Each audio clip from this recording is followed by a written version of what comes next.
In a moment, we're going to speak to former Colonel Douglas Macgregor about what is happening around the world in the wake of the war in Iran that began a little over a week ago. And so much is happening, and it's not exactly clear how it's all connected. All of a sudden, you read that Israel is occupying parts of southern Lebanon, killed a priest last night. Really? What is that? Is that true? You read that there are power outages in Bangladesh. Bangladesh? Yes. Asia is suffering. The world is suffering due to the choke point of Hormuz, the Straits of Hormuz, that are closed or semi-closed by Iran and have been since this began. And that's causing massive downstream effects in markets, in manufacturing, in the global economy. How long is that going to last? What's the end game there? And then, of course, the war itself, which is playing out in Iran and Israel and throughout the Arab world, really, primarily in the Gulf states, but not just the Gulf states. What's the damage? Well, the truth is, in a lot of cases, we don't really know, because the censorship of this war on social media, and of course, the big mainstream outlets are censored, always have been. But the promise of social media was you could get unmitigated information. You could get videos live from the scene.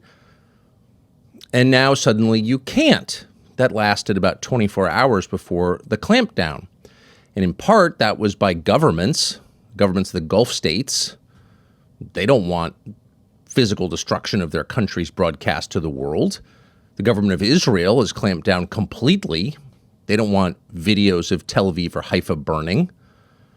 You can, in fact, in some of these countries, go to jail for posting that stuff online. But it's not just the governments of those countries that are imposing censorship. It's the social media companies here that are imposing censorship on the American people who are paying for all of this. So they can't know. And then there does seem to be a kind of censorship practiced by the U.S. government around casualties and deaths. How many people have died so far in this conflict? How many have been injured? Where and under what circumstances? Now, these are sensitive questions in any conflict. And of course, you don't in any way want to degrade the effectiveness of the U.S. military. You don't want to dispirit the troops whom we are rooting for sincerely, always and everywhere, rooting for Americans in whatever theater, in whatever war. It wasn't of their choosing. In some cases, they are just the people who suffer first and most due to the decisions of politicians. So we're always on their side, and you don't want to make things worse for them. On the other hand, Americans do have, on a fundamental level, a right to know the effects of this war on their countrymen. If Americans are killed, we have a right to know that. And yet there's some indication that we really don't.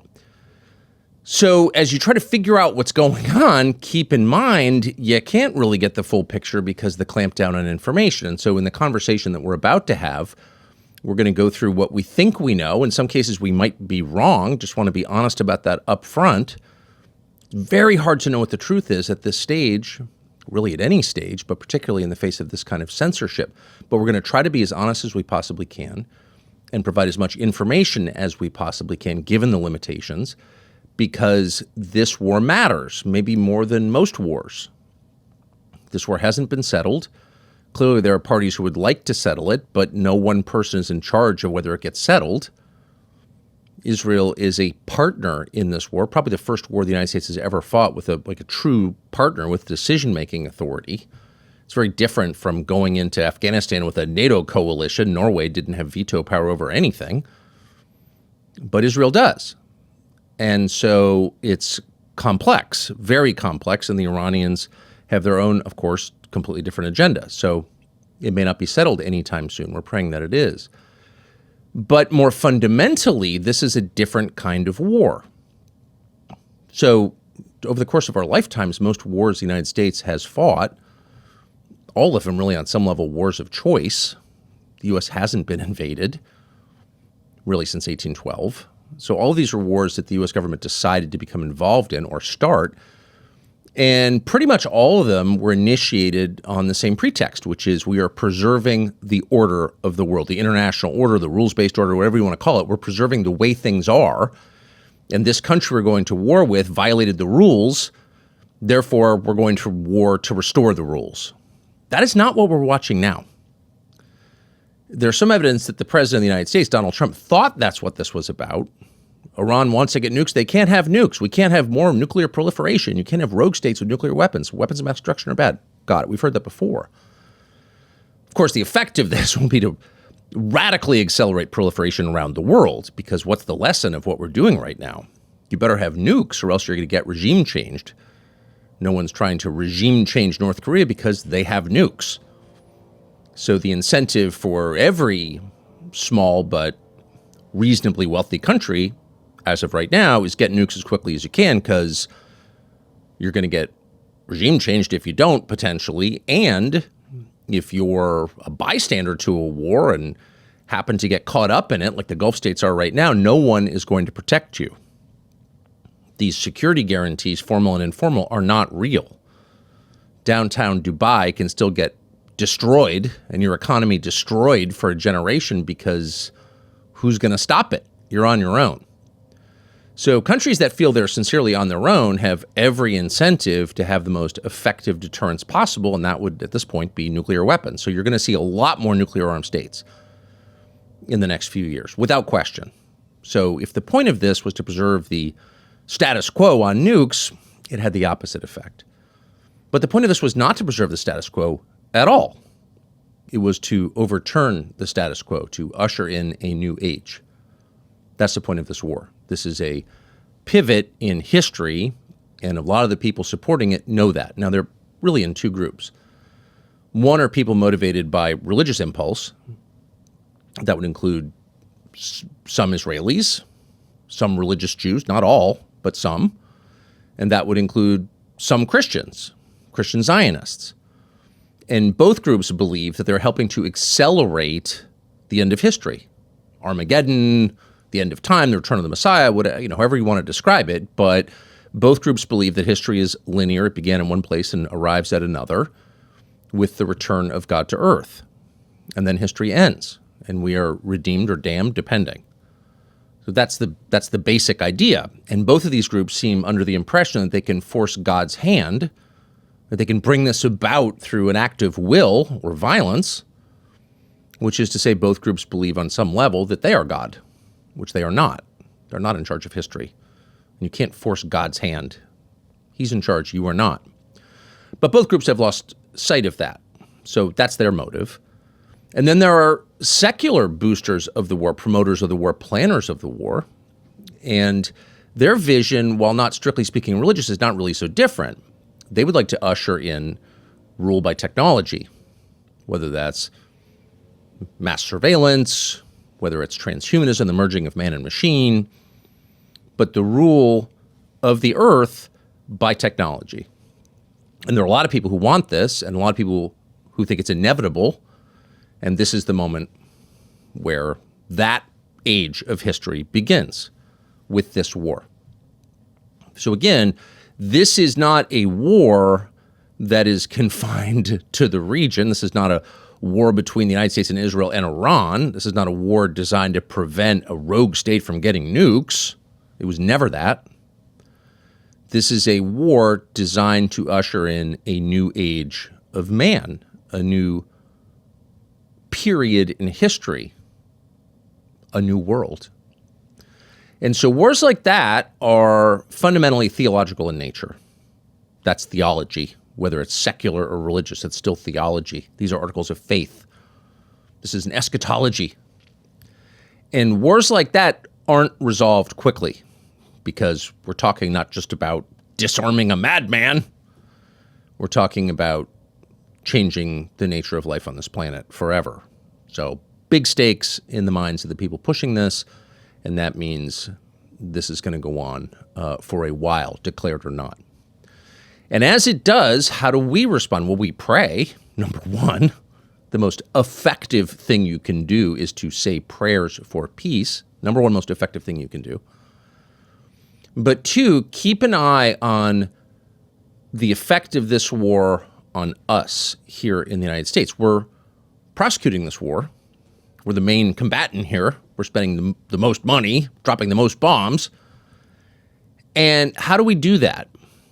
So the key, really, whether you think this is insane, as a lot of people do, probably the majority of the country believes that, or you think it's necessary, some people do believe that, Fox News viewers believe that, Democratic leaders believe that in the House and Senate.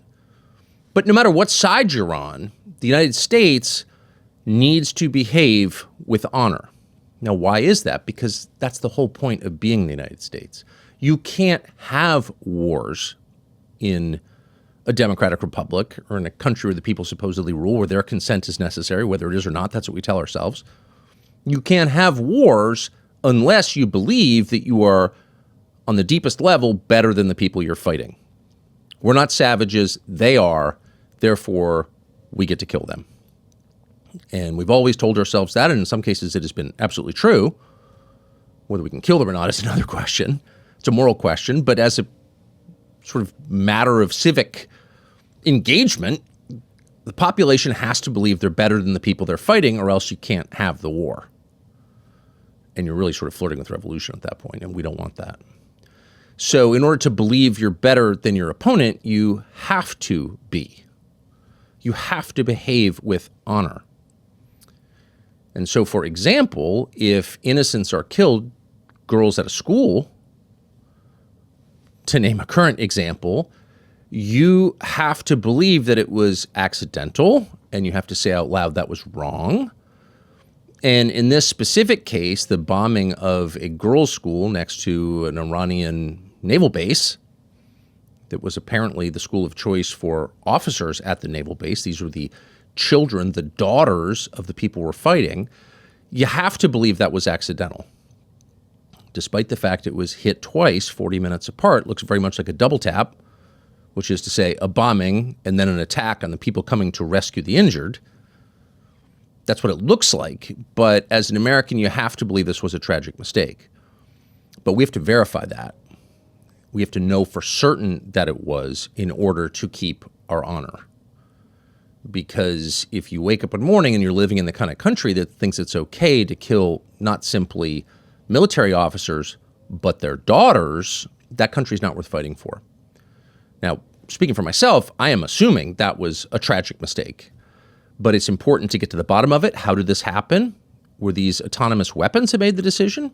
Was there an AI program that targeted this school, that thought it was something else, or thought it was within bounds, and targeted it, bombed it, and then bombed it again 40 minutes later? If that's the case, no more autonomous weapons for us.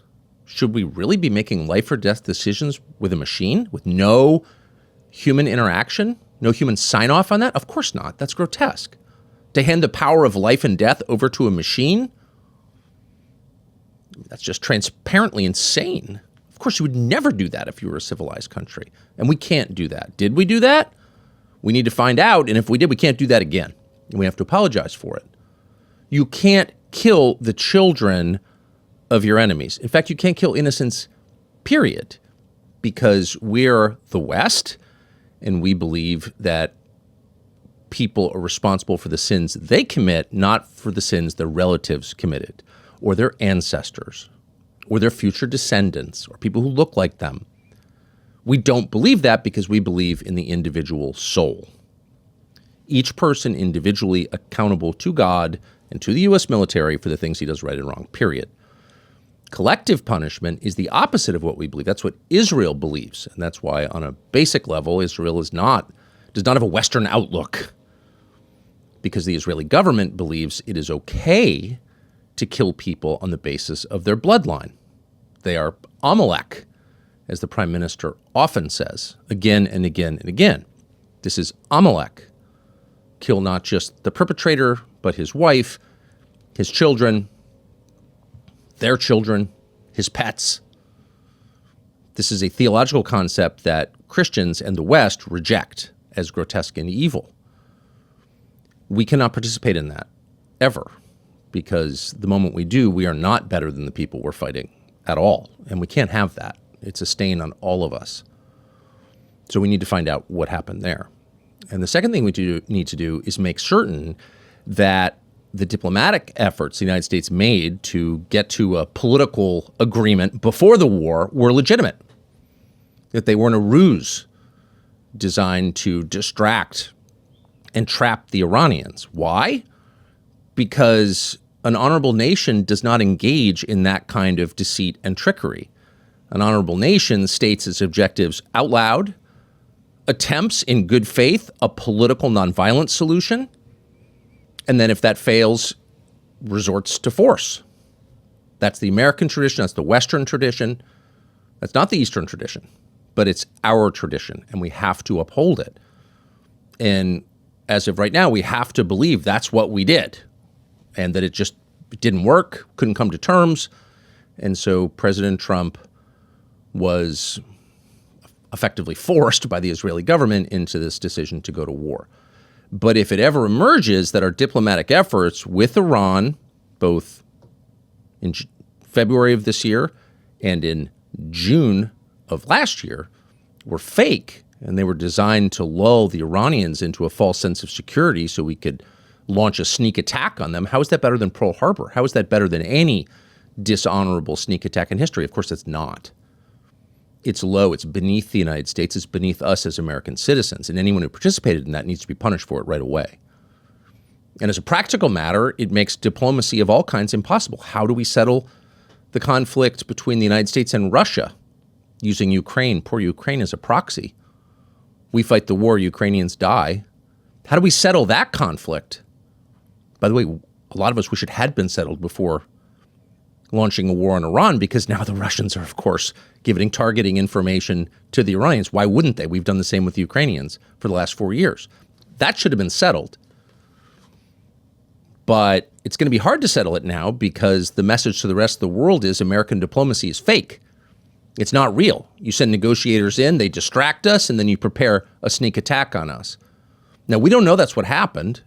There's no proof that's what happened, but we need to find out what exactly did happen, because you can't behave that way. It's a disservice to American citizens if you behave that way. And it makes our future much, much tougher.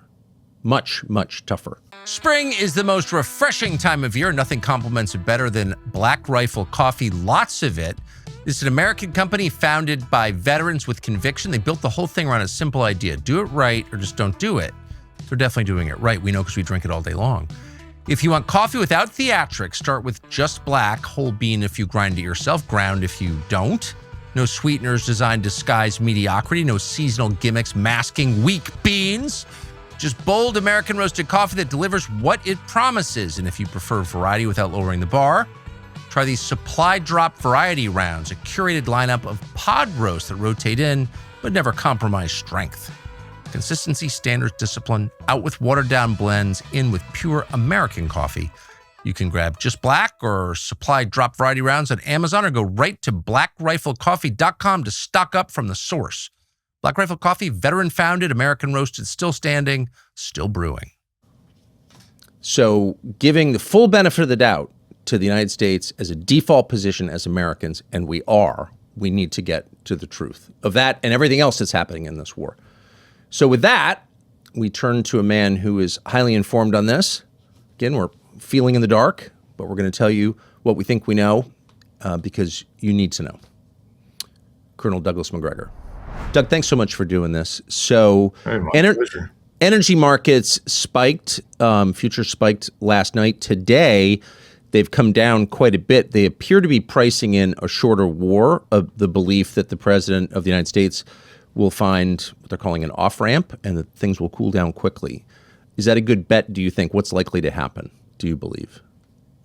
Well, I think that's a call that we can't make at this point. I think it's going to be very difficult for the president to retreat from some of the more strident remarks that he's made, not the least of which is his recent demand for unconditional surrender. And we have to remember that from the standpoint of Iran and everyone in the region looking at this, he's demanding unconditional surrender to Israel and Israel's demands. So I don't think that's likely to happen. And I don't know how he gets out of that particular box. You have to add to that lots of what I would call toxic, inflammatory rhetoric about chopping the heads off of babies, which Iranians have not done and have nothing to do with. And I think some statements about deliberately killing children, insisting that the children at the school that was bombed in Iran were deliberately killed by Iran. There's no evidence for that. And that's the sort of thing that, if you're looking for an off-ramp, that's not how you find one. So I just in the intro said that I don't think there's ever been a war led by the United States in which we've had a partner with decision-making authority, as Israel obviously has. Well, Have no, we I ever think done this? no, I think the British had considerable influence over us during the Second World War. Right. Not because we liked it, we didn't. We had Britain as a staging base. The island offshore was invaluable to us, or we couldn't have landed on the continent. I would say something else about your introduction. By the way, after I heard that, if I were a drinking man, I would have had a stiff shot of single malt scotch because it's a very sobering introduction. I hope everybody listened to you. We live in a world today that is so remote from the world that I grew up in, it's almost impossible to recognize. And one of the things that historically presidents have tried to do is they go back to Abraham Lincoln, and he made a number of statements. And one of them was paraphrased by Reinhold Niebuhr. I'm sure you've heard of Niebuhr. Yep. Today, nobody studies him anymore, but he was a very thoughtful man, a theologian, a philosopher, and someone who studied international relations. And he quoted Lincoln by saying that the challenge in American foreign policy is to link the contingencies of power with the principles of justice. He said, you've got to do both. Yes. You can't simply justify armed action on the basis of, well, we're a great power. We've decided to do it. It has to be done. That was unacceptable to him. Now, this was spoken in the 50s in the aftermath of World War II. We did a lot of things during the Second World War that we subsequently viewed as having been very wrong. Curtis LeMay famously told his staff, if we don't win this war while the war was going on against Japan, after the war, we will all be executed as war criminals because they were firebombing Japanese cities and killing tens of thousands of people. So we do know the difference. We know what's right and what's wrong. And I think we have tried to be on the right side of that equation. The problem is that we haven't always linked our actions in the way that Lincoln said. In other words, we don't always link the contingencies of power with the principles of justice. And I don't think that our attack on Iran is justified. It's not something that if you put it to a referendum in the United States, people would overwhelmingly support. I think people would reject it. But we're doing it nonetheless. And each day that it continues, we look less and less justified, less and less legitimate, and less moral. I don't think that's something Americans want. And I don't think a lot of Americans are really paying attention at this point, sadly, because these are things that always happen on other people's soil, remote from the United States. And so the average American says, well, that's too bad. I'm going to go down to the 7-Eleven and buy a six-pack. That's part of our problem. We're a big country, and there are a lot of people that have decided, well, I don't have any influence. It doesn't make any difference who you elect. You still get the same outcome. What's the difference between Tony Blinken and Marco Rubio? I mean, there really isn't. What happened with Biden? Well, Biden was viewed as this very corrupt and not terribly smart man who was then manipulated by people. Now we have President Trump, and many people are beginning to wonder whether or not that's also happening to him. So it seems as though we haven't seen dramatic change from one administration to the next. That's another serious problem. But I think your introduction hit something very, very hard that we need to focus on. We need to be concerned about injustice. We need to be concerned about human life. We can't afford to surrender to the impulse to murder anything that stands in our way.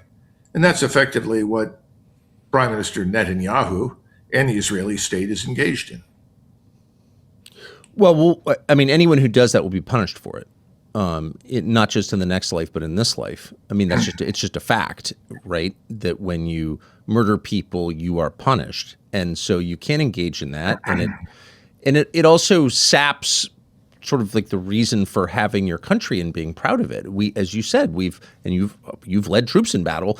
You've seen war, and you know that for all the ugly things that happen, the United States has made, in general, a good faith effort to remain decent, at the level of like shooting people, like try to shoot the right people. And if we give that up, then you sort of wonder like what we're left with. Well, I think we need to keep something in mind. having worked with the Air Force and knowing people who were targeteers. Back in 1999, we had 6 layers of privateers. In other words, if you multiplied it, I guess there were like 24, 25, 26 people, all professional targeteers who studied maps, who studied photographs, studied intelligence.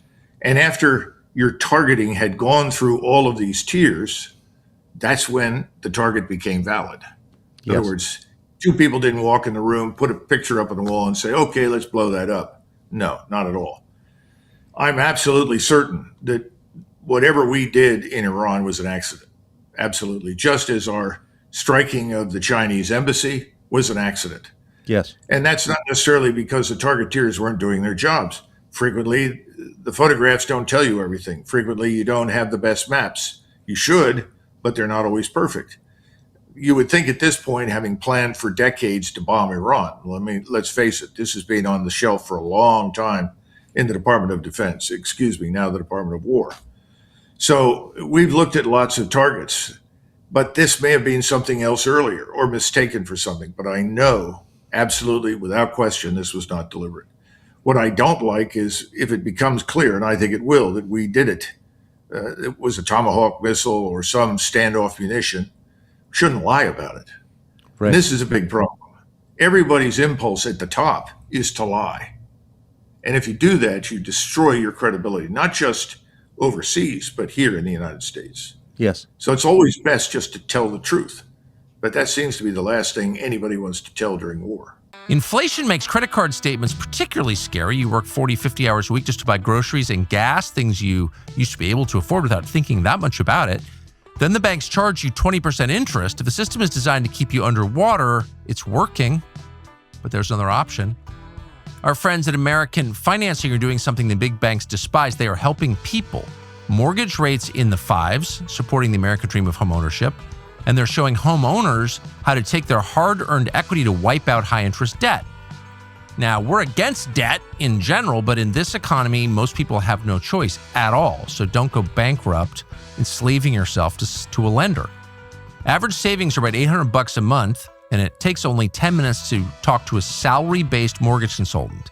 No upfront fees or obligation to see how much you can save. Give American Financing a call, 800-685-5696. That's 1-800-685-5696, or visit americanfinancing.net/Tucker, America's home for home loans. I'm sympathetic to the impulse to lie during war because, and even now, I mean, I think certain things are true. I don't know that they are, but I probably wouldn't say it because there are consequences. So I understand that. I think it's wrong, but I get it. And I agree with you. It's impossible for me to imagine that an American would press go on a Tomahawk headed for a girls' school. I just can't believe that, and I don't believe it. But I do believe that we have autonomous weapons at work and that some of these targeting decisions are being made by machines, not people. There's a park called Police Park in Tehran that apparently was blown up because, and you can understand if it was an AI program making these decisions, it says police and that's enough. I'm just guessing. I don't know why it was blown up, but it was a park. No reason to target it. That suggests that autonomous weapons, that machines are making these decisions. And that strikes me as totally wrong. Tempting, I get it, but is that acceptable to you? No, but I think you have something else at work. And I also saw this in the past in another air campaign. That is enormous pressure from the top. Give us more targets. Right. We need them now. We have all this equipment. We have all this aircraft, all these ships. They need more targets. Where are the targets?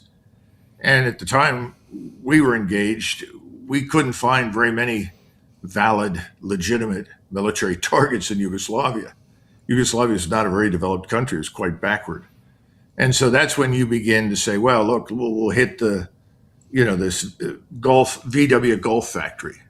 Why? Well, it could have military use. How?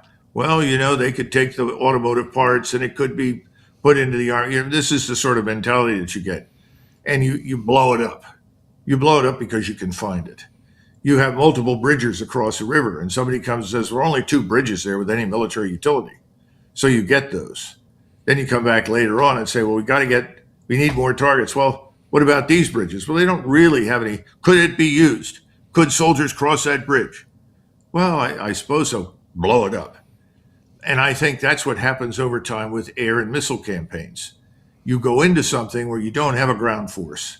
There is no long-term strategic outcome that forces you to include all the elements of power and to think through carefully your objectives. You're being told our job is to go in there and bomb the Iranian government into submission. And that means its 93 million person population is going to be made to suffer until the government relents and surrenders and says, okay, we'll do what the Israelis want. I don't think that's plausible. I don't think it's militarily useful. I don't think it's strategically attainable. But it looks to me as though Mr. Netanyahu's delusions, and you were talking a little bit about this when you touched on the issue of Greater Israel, have now become President Trump's reality. I think he is fully absorbed, assimilated into the Israeli mentality that this state, these people, must be destroyed or bent to Israel's will. Because if they're not, then Israel will never be safe. And if Israel's not safe, then potentially we're not safe. Well, you and I know that's wrong. You know, Israel's safety is one thing, our safety is another. Their interests are one set of things, one set of goals, but not necessarily our interests. Do we have an interest in destroying Iran? You know, during the war, Admiral Leahy, who was FDR's effectively chairman of the Joint Chiefs, he was a senior military advisor. He'd been CNO of the Navy. Very, very brilliant man and very experienced. He brought in Arnold, who was chief of staff of the Air Force at the time, de facto under Marshall, and General Marshall was chief of staff of the Army. And he sat them down and he said, do you understand that when this war ends, we actually want to be friends with the Germans and the Japanese? And they both sat there with blank faces, and it was obvious to him they didn't understand. He said, this war is going to end. You are destroying everything in these countries. This is a catastrophe. Well, Leahy was thinking into the future. Is it really in the interest of the United States and our allies to flatten Germany, to turn it into rubble? And of course, you always have people that are eager to hate in the plural and internalize hatred and say, oh yeah, let's get those people, they're terrible, and so forth. Same thing with Japanese attacked us in December 1941. They deserve it. Really? You know, we destroyed both countries for all intents and purposes, and then we spent 50 years paying for it. It was called the Cold War because we turned half the world over to communism. Now, we're apparently on the road to destroying Iran, and make no mistake about it, we have the capacity to destroy Iran. Now, if this doesn't come faster enough, or we begin to back away from it, what does Mr. Netanyahu do? And I think that's a question that we need to answer, because he is not clearly under the authority of the President of the United States. He is, in other words, the President is the Commander-in-Chief of NATO. If NATO goes to war, they look to us, our C4ISR, our command structures and everything, and the President to make final decisions. The British and the French would never launch a nuclear weapon without consulting with us. Is that the case with Mr. Netanyahu, who leads a country that refuses to admit that it has any nuclear weapons? And I would argue no. So while we may be partnered, this relationship is not an easy one. And we should not delude ourselves into believing that under the worst case scenario, if they're not satisfied or they think that their country is being finished off, and quite frankly, right now, even though we're not seeing a lot of footage from Israel, Israel is being subjected to pulverization. The large missiles, the Khorram Shah 2 that landed on top of Haifa and destroyed the refinery, the oil infrastructure. I'm sure the docks have taken a beating. I mean, that's a very important port for Israel. And if we were going to bring troops into the region, we would probably have to come through that port. Right now, it's in bad shape. It may get worse. So is this going to go on and on and on? I think right now, there's no end in sight, because there's really no strategy other than we're going to bomb you into submission. And a war with no strategy tends to be a war effectively without end. And then if you pour oil onto the fire and say, either you surrender unconditionally or we destroy you, what does the enemy do? What is the incentive for him to surrender to someone who is demanding effectively the submission of his country, his people, to a state like Israel that hates them? And they're well aware of that. Why would the U.S. government ever yoke itself in a war to a country with different aims, with different objectives? And this is not an attack on Israel, but any country that had a different goal, why would you ever be a co-equal partner with that country? Well, we concluded in the aftermath of World War I that the Bank of England and the British Empire had enormous influence over us, had misinformed us, misled us. Yes. Unfortunately, with the assistance of President Wilson and, of course, the man who was his, quote, chief of staff and national security advisor was not even an American citizen. He was a British subject. His name was Colonel House. And that led to conclusions after the war that this should never happen again. One of the reasons there was so much opposition to going to war in Europe again was because of the experience during World War I. We took terrible casualties. That's another story. Awful. Worse, frankly, in a shorter period of time than World War II. And I think what we have now is a similar situation. We have large numbers of people who are dual citizens. And we have large numbers of people, they call them Zionist billionaires. Pick whatever name you want. They have spent enormous quantities of money over many years to reach the condition that exists today, a condition under which Israel's demands, and you have to link Israel to the larger financial picture because these billionaires control more than just a fraction of finance. They control the financial system in our country. They have a huge impact on it globally, certainly in the West, and they have interests in expanding that power and influence. Israel is a way to do that. And the Israelis, of course, they see themselves in a position of either we expand or eventually we die. That's because we don't have enough people. Our birth rate isn't high enough. So we have to annihilate the people that are close to us in our country and eventually on our borders and expand. That means you march into Lebanon. It means you march into the Sinai and into Egypt. It means you go south into Jordan and Saudi Arabia. All you have to do is look at the map. I mean, from their standpoint, this is a rational calculus. I just don't think it's attainable by them. And that's why we're involved. Because the only way to attain these goals and objectives is with the enormous power and influence of the United States. And we have committed ourselves, heart and soul, to this project. It's as simple as that. All you had to do was listen to the State of the Union speech by President Trump. And the one time everybody stood up, left and right, Democrats, Republicans, was when he talked about depriving Iran permanently of any nuclear weapon. And everybody stood up and applauded. And I will not allow that. I will prevent that. Well, first of all, there's no evidence that they've got a nuclear weapon. We haven't had any evidence for that for a long time. So is that really what this is about? No. I don't think so. I think it's about more than that. It's also about the missile arsenal that they want to eradicate. In other words, Iran has to live in a state of permanent vulnerability to Israeli attack and destruction. Otherwise, Israel is not safe. Now, many of these corrupt Arab states have accepted that bargain, and they are, in the view of many of the people that live in the region, in Arab countries, as members of the Arab version of the Epstein class. And they're hated.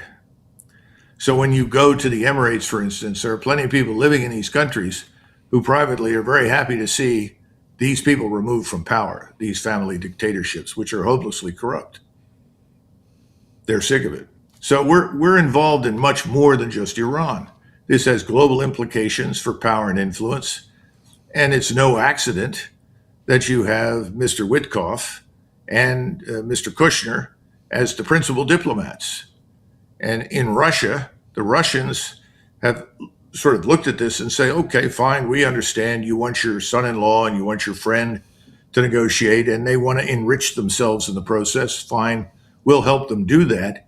But please, can't you find your way to an agreement with us? Can't we hammer out something concrete that serves our interests as well as yours? And of course, the answer to that thus far has been no. And I think you're dealing with the same people vis-a-vis Iran. We pray that the war with Iran ends immediately, but the truth is it doesn't seem to be ending immediately.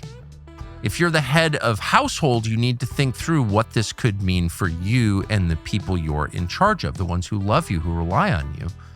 And in a time like this, you can't really know what's going to happen next. Energy markets are one indication. They're rattled.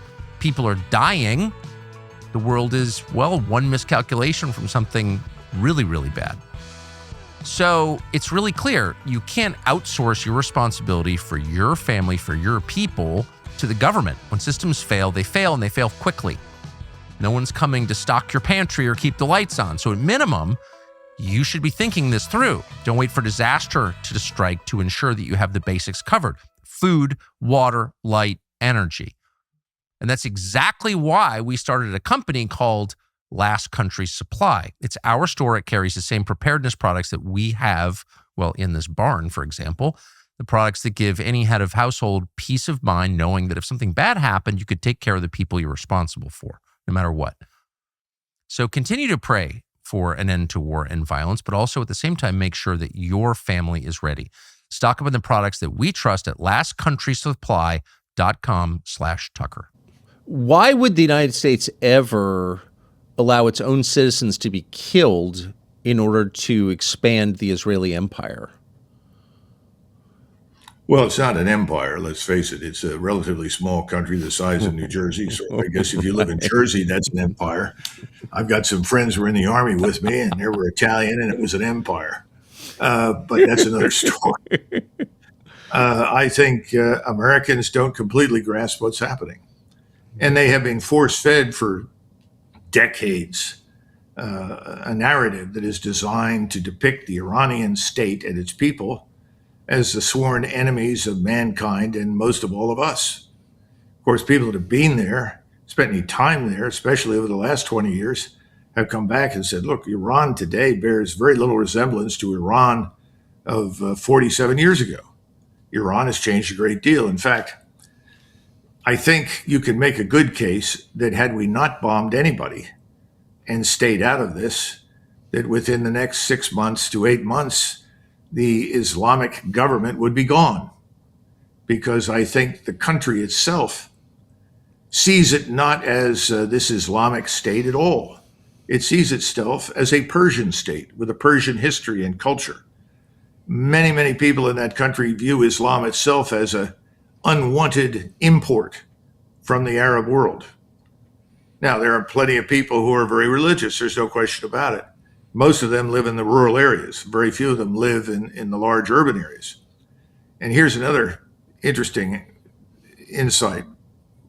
I received this lengthy note from someone in the region who explained that when we bombed and the Israelis bombed Tehran, they killed large numbers of people in these, what they called middle class, upper class neighborhoods, who are actually very much in agreement with us that the Islamic government should go away. Yeah. I think if left alone, it'll go that way, one way or the other. But Iran is a nation state. They're not prepared to sacrifice their sovereignty, put their citizenry at permanent risk, essentially to live under the control of what they see as the Epstein class and on a plantation run by the Epstein class. And that's the way they look at it. And we don't see it that way because we're not thinking in those terms. All we can do is go back to 1982, talk about these Marines in that barracks that were killed, but nobody knows the whole story behind that business. And I stumbled on this because Cap Weinberger, who the former Secretary of Defense, his office called, asked me to fly to Washington. He wanted to talk to me about this book I'd written called Breaking the Phalanx, which he liked. And so I said, sure. I flew back there and I ended up spending, instead of the expected hour, I was there for almost 2.5. It was a wonderful meeting. And one of the things that came up was Beirut, because one of the arguments I was making is that if we followed this plan, went to a very small but potent presence in Kuwait and just kept that there, we might avoid any future war in the Middle East. He said, of course, absolutely. No question about it. Makes perfect sense. And I said, well, what happened in Beirut? And he said, that's an interesting story. I was sitting in my office watching television, and suddenly it was announced that President Reagan had approved the commitment of U.S. Marines in and around Beirut as part of some sort of peacekeeping operation to separate the PLA or the PLO from the Israelis and so forth. And he said, no one called me. He said, Ronald Reagan didn't call me, didn't say anything. So I picked up the phone and I called the office and I said, can I see the president?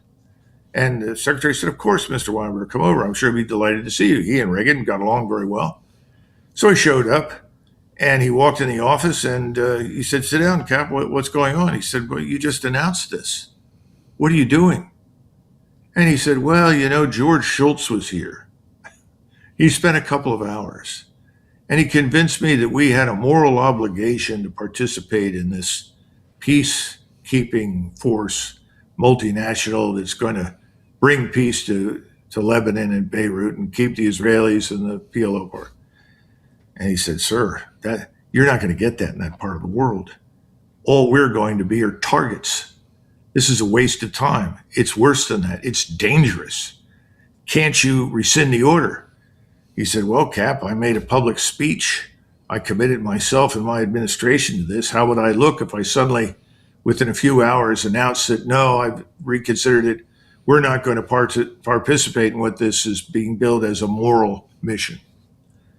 So he said, all right. He said, well, I'm sorry, Cap. I should have called you, but, George was here and so forth. Well, George Shultz, as a Secretary of State, was considered on the very liberal side, and Cap Weinberg was furious. Said, fast forward several months, and I get a call in the middle of the night. And it's the Secretary of Reagan. He says, the president wants to see you immediately. So he gets up and he finds out about this bombing. He finds it's coming through CNN and everything else. This time, when he gets to the White House, he walks to the door. The door opens, and Ronald Reagan is standing right in front of him. And he walks in and he grabs Weinberger's hand. He said, Cap, you were right. I was wrong. Now we need to get our men out of there immediately. Yes. And the rest is history. He did. Now, there were lots of statements about we'll track down whoever did this and everything else. But he understood we were blown up because we were there. Most of the people that we lost in Iraq, and I would argue Afghanistan, have been killed because we were there. And the real question is, why were we there? And I've never been satisfied with the explanations. Because if you wanted to remove somebody from power in a place like Iraq, that's a fairly straightforward operation. You don't have to kill a lot of people, and the army will help you. We look what was demonstrated in Venezuela.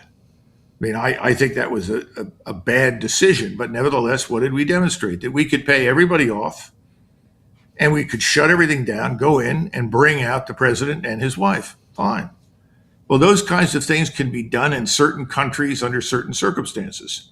I don't think it was a good thing. I wouldn't have done it, but that's water under the bridge. Now you're dealing with a civilizational state. Persia represents much, much more than people in the United States realize. They owe some of their culture and language to Sanskrit and Indian civilization, which is another civilizational state. Russia is a civilizational state. China is a civilizational state. These are foundation stones in the edifice of humanity and world civilization. Now you want to destroy Persia, which has been around for 2,700 years. Well, good luck. I don't see it happening. And I don't think, if it even gets close, that the Russians and the Chinese are going to sit there and do nothing. How do we get out? I think you have to find an intermediary, first of all, someone who is not part of the problem. My personal preference, if I were advising the president, is to call Prime Minister Modi in India. Now you can say, well, he was just in Israel. Well, that's fine. He has good relations with Israel. That's not a bad thing. He also has good relations with Iran. He's never been an enemy of the Iranian people. Neither are the Shiite Iranians his enemy. And he knows that. And he has reasonable relations with the Chinese. They have their differences up in the mountains, in the Himalayas, the Hindu Kush, and that is a legacy of British colonialism. But my point is that he's historically leading a neutral state, and a neutral state that is growing in stature, in power, in influence and importance. We should recognize that and welcome it, not treat it as a problem. And I think if President Trump talked to him and said, look, we need to end this. And somebody will say, well, why do you need to end it? Because if we don't, we're going to hit $300 per barrel of oil. We're going to watch 60 to 80% of the stock value crash. People are going to lose trillions in wealth. It will be a disaster. And it's not something we'll recover from. We've already seen that the Israelis hit a refinery on the outskirts of Tehran. And what did Iran do? They destroyed the refinery and its supporting infrastructure in Haifa. How does this help us? How does this help anybody? The damage that's being done is going to be semi-permanent. And by that, I mean it's going to take years to recover from this. The Qatari government has said we're shutting down. We can't store anymore. We can't drill anymore. We can't refine anymore. I mean, this is a catastrophe. We look at this and say, well, only 3% of our oil comes from the Gulf. Well, I got news for you. 50% of it goes to India. 50% goes to China. 70+% goes to Japan. Mid 60% or so, 64, 65% goes to South Korea. Now, did we call the president or the prime minister of Japan? Did we call the president of Korea and say, by the way, we're considering a war against Iran, action against the Iranians? And we want to know what you think the impact will be on your country because you are friends of ours. You are our allies. Did we do that? I don't think so. I think we are acting like the biggest bully in the schoolyard. The hell with everybody else. This is what I want. And I'm going to pound your face into the dust. I mean, we've all seen those people. They exist. I grew up with some of them, had the crap kicked out of me once or twice at recess. I know exactly what that is. Well, you can't do that in international relations for very long before people gang up against you. We already have this thing called BRICS, and we seem to be determined to destroy that because we see BRICS, and right now it has, 10 members, something like that, and there are 50, 60 standing in line ready to join. We don't like it because they're looking at potentially gold-backed currency. What a novel idea. And if it's not gold, it'll be gold plus, maybe platinum, silver, who knows, other precious metals. And we're saying, well, this is a threat to us. It's a threat to our petrodollar. Tucker, we're killing the petrodollar right now in the Gulf. This is going to end. This very lucrative cycle where we buy oil, they take the dollars that they get from us and they reinvest it in our country in a place called the bond market. Not anymore. And that's one of the engines that drives our economy. We've thrown all caution to the wind. Think of any number of worst case scenarios, and they are on the horizon. President Trump is still president of the United States, not president of Israel. And he has to think about the consequences here at home for us, for the average man, not for the billionaire class, the Epstein class, for the rest of us. I don't see that we're thinking this through. And I don't just blame him because he's had wholehearted support from everybody on the Hill. Don't believe any of those Democrats from Chuck Schumer to Slotkin to any number of them. Oh, I was always against it. Really?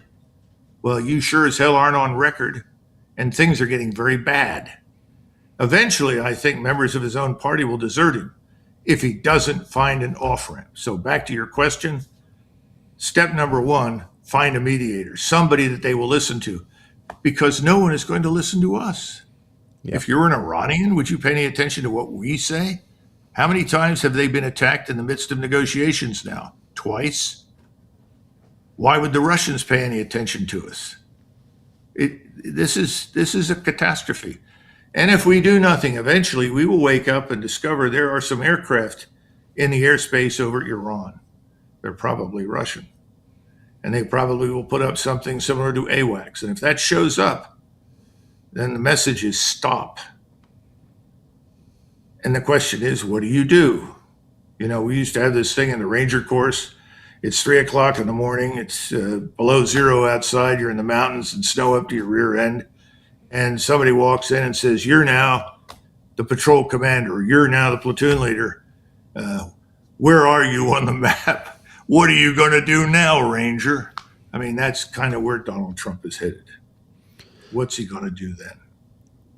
I mean, clearly the wise course at this point, since it doesn't appear to be a way to open the straits using the U.S. military, is to try and decelerate to find that mediator. But the hitch, or one of them, is Israel.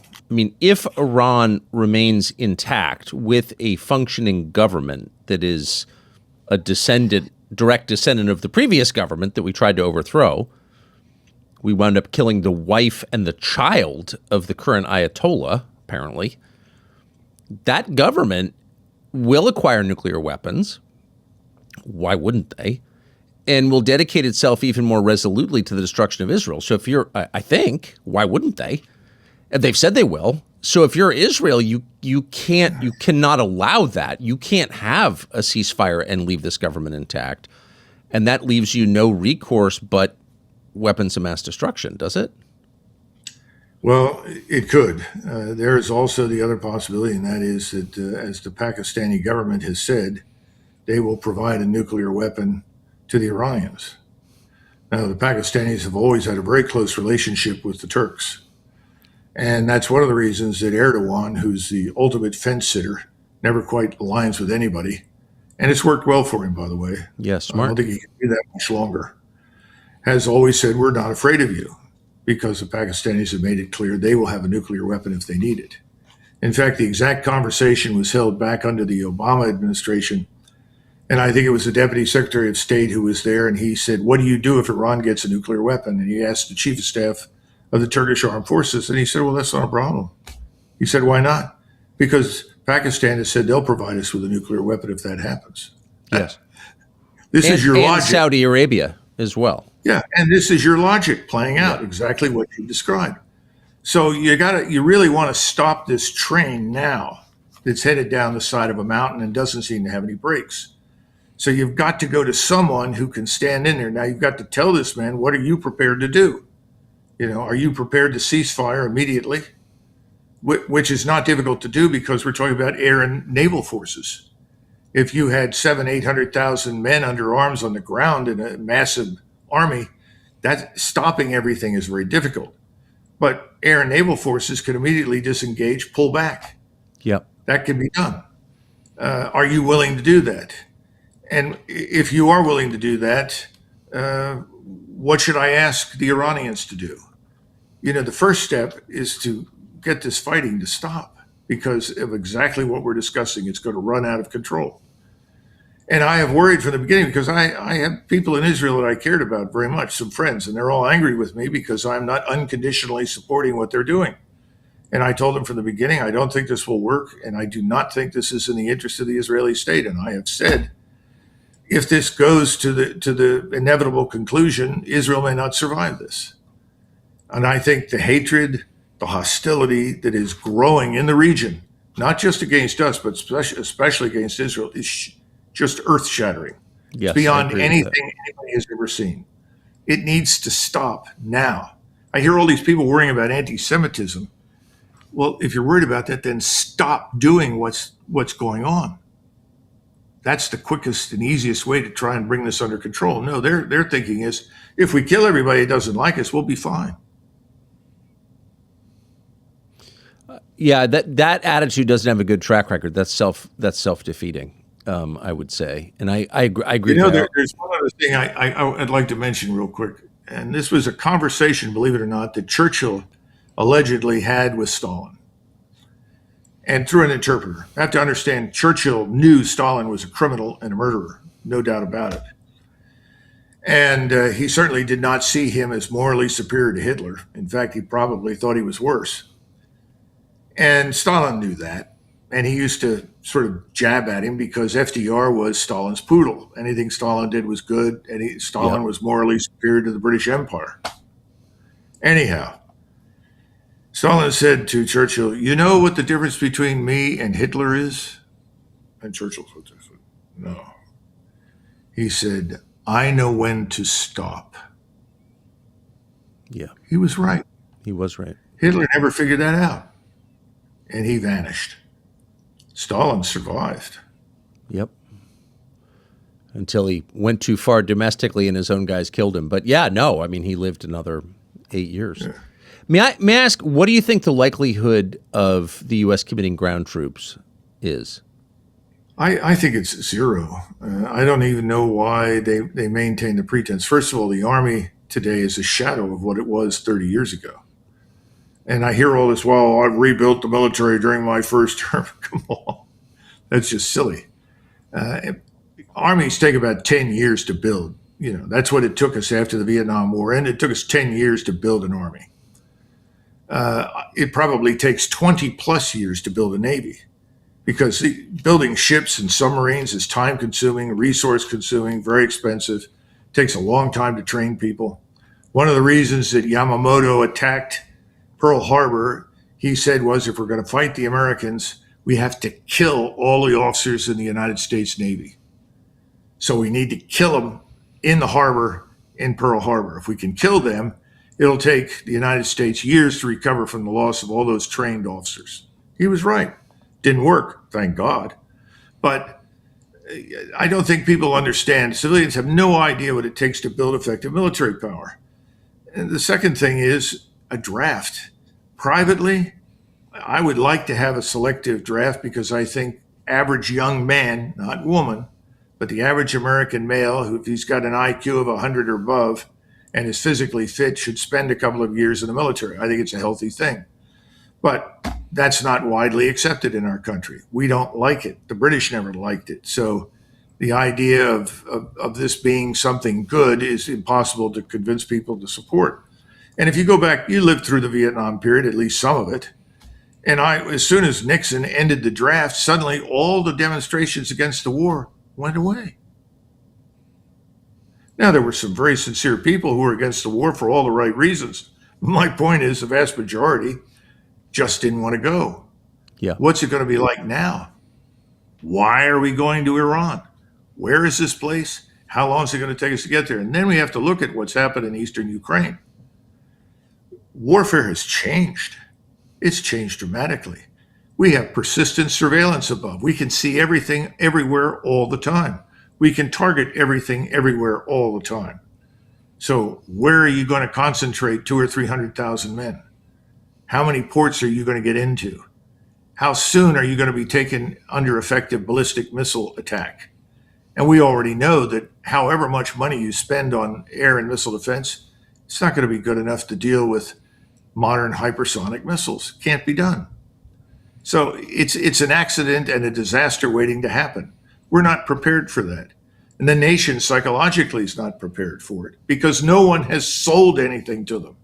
We haven't had any fireside chats from Donald Trump saying, I just want to spend a few minutes and explain to you why I'm doing what I'm doing. Have you ever heard that? No. So why would anybody go? Do you think it's possible, since you're describing a cul-de-sac, Box Canyon here, once again, do you think it's possible that nuclear weapons are used? If a nuclear weapon is used, it will be by Netanyahu and his government, not us. Yes, good. I met and talked with President Trump. I like President Trump personally. And you can say what you will about the man, but I see no evidence that he would be talked into that by Mr. Netanyahu. I just don't. I hope I'm not wrong, but I just don't see that happening. I also see little evidence that people at the top of the military establishment collectively would sign on for that. You might get a few.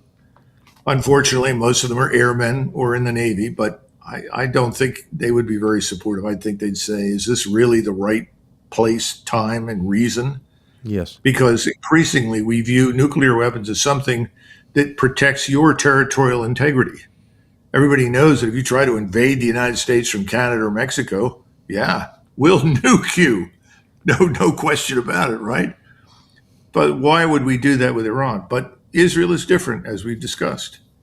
And the more desperate they become, if Iran does not submit, and I see no evidence that they will submit, the more likely that option could be embraced and employed.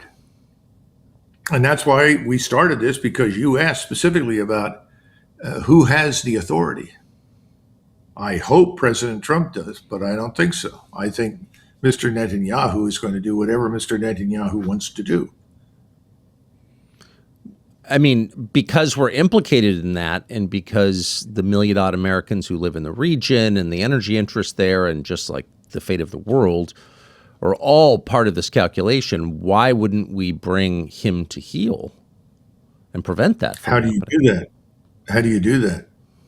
I mean, you're going to have all the people that put you into the White House, that spent billions on your campaigns, who gave you the power, and the Congress that is essentially being purchased by the lobby, not by the lobby directly, but by the Zionist billionaires that pour money into the process to get people elected. You know how that works. What are they going to do? Are any of them going to sober up and go to Trump and say, look, this has gone too far? I don't see any evidence for that. Before this started, we are now learning, and I think these are accurate reports, that members of the uniformed military understood, advisors to the president understood, that this was not, the things we were promising we would achieve were not actually achievable, and that this was a very unwise course. They knew that. But apparently none of them threatened to resign if the president went forward. What do you think of that? Well, we have to understand something about the people in uniform. And I don't think we've ever had anybody that resigned in protest. The only one that I can think of who made his views on Vietnam heard was General Decker. He only served 2 years as chief of staff of the Army because McNamara went to Kennedy and said, he doesn't support our policy in Southeast Asia. He won't put any troops in. So Kennedy said, get rid of him. So he simply retired at the end of the first 2 years of his service as chief of staff. But we say in theory that, and this is something that goes back to Frederick the Great of Prussia, any officer whose conscience will not permit him to execute an order always has the right to refuse that order and resign his commission without prejudice. Yes. The problem is we don't let people go like that. If General Kane were to go in and say, this is it, can't do this, I'm tendering my resignation, he loses his retirement benefits and his pension. Why? So if you're in the military and you do that, you lose whether you're a sergeant or whomever you are, the law says if you resign in protest over something, you don't get to keep your pension and you don't get to keep your benefits. So it's really not true. Now, when you move to the civilian side, the cabinet members, what's to stop them? Nothing. And that's where the resignations should take place. But that's the last place I would expect to see any. Yep. Even though you and I know a couple of them and consider them friends, I don't see any evidence for that. And the theory is, interestingly enough, if I do this, I poison the waters against me for the rest of my life. If you're in the military, I'll never get a job after, I leave. No one will hire me in the defense establishment. No one will hire me anywhere. And the civilian says, well, I won't get any cushy jobs, no bank boards, no industrial, concerns. Nobody will have me around. It's a terrible thing, because the ones who really have the flexibility to simply stand up and say, thank you very much, here's my resignation, I'm handing it to you right now, as of this moment, I resign as X. And you could walk out of the Oval Office and that's just fine. Instead, what will happen, if we're going to project into the future, is if we don't change course, we're going to escalate. We're going to double down.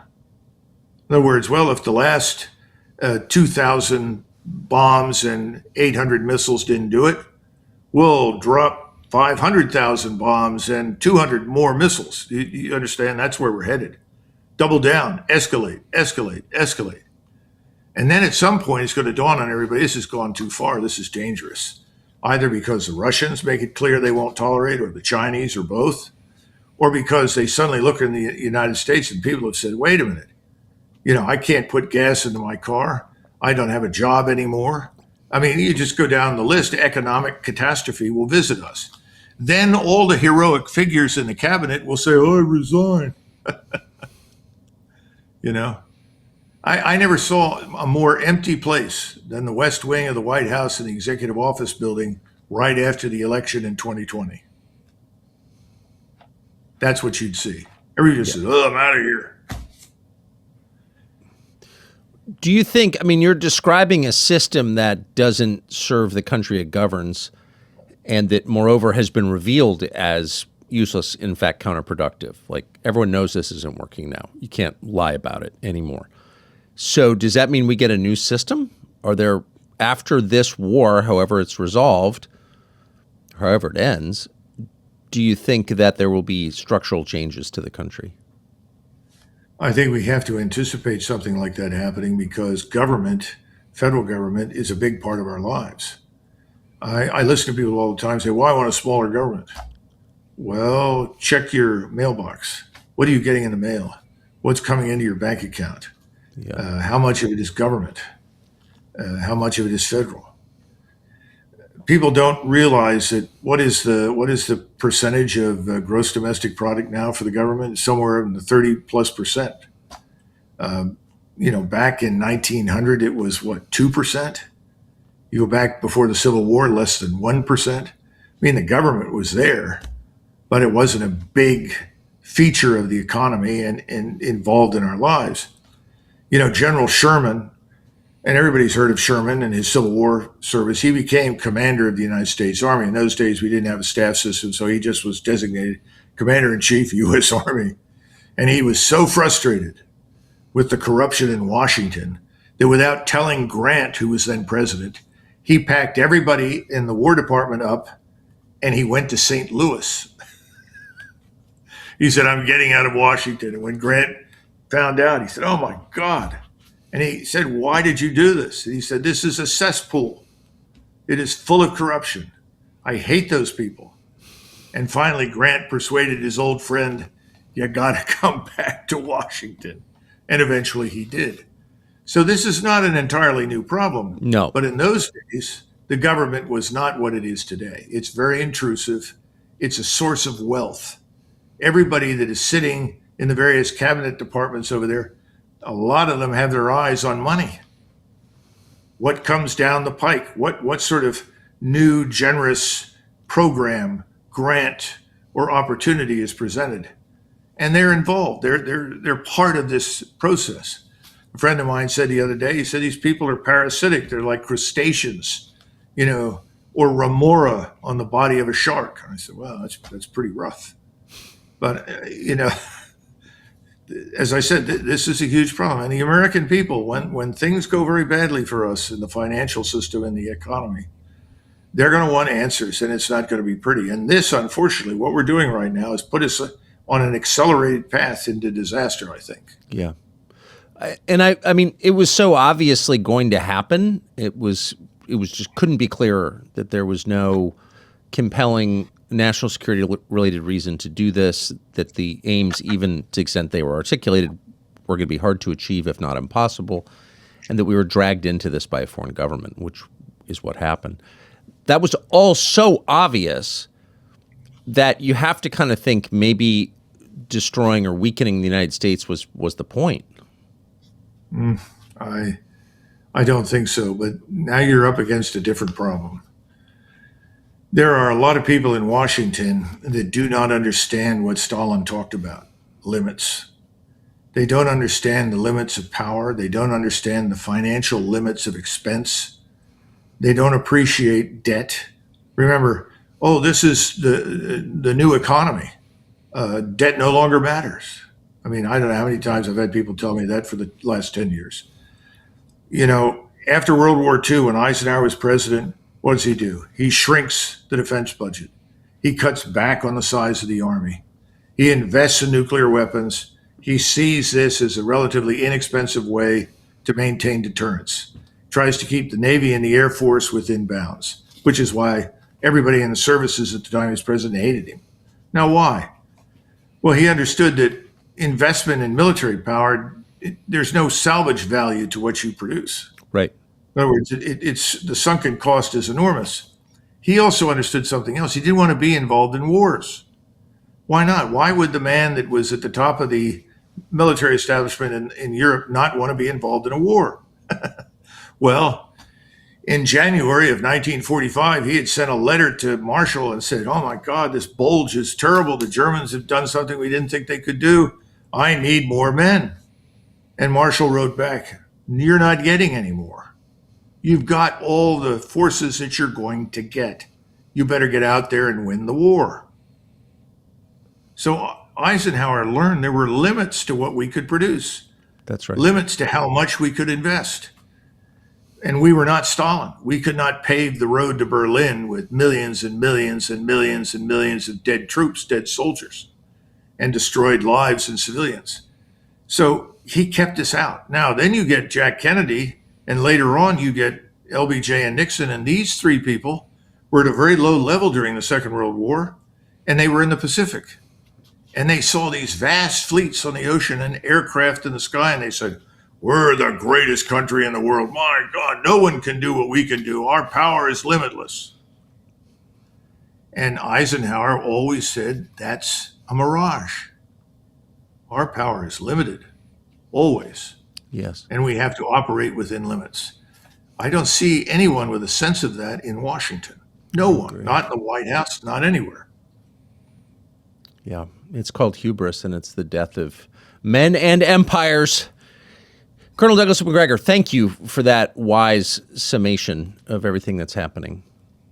And I hope Thank you, Tucker. God bless. God bless. Thank you.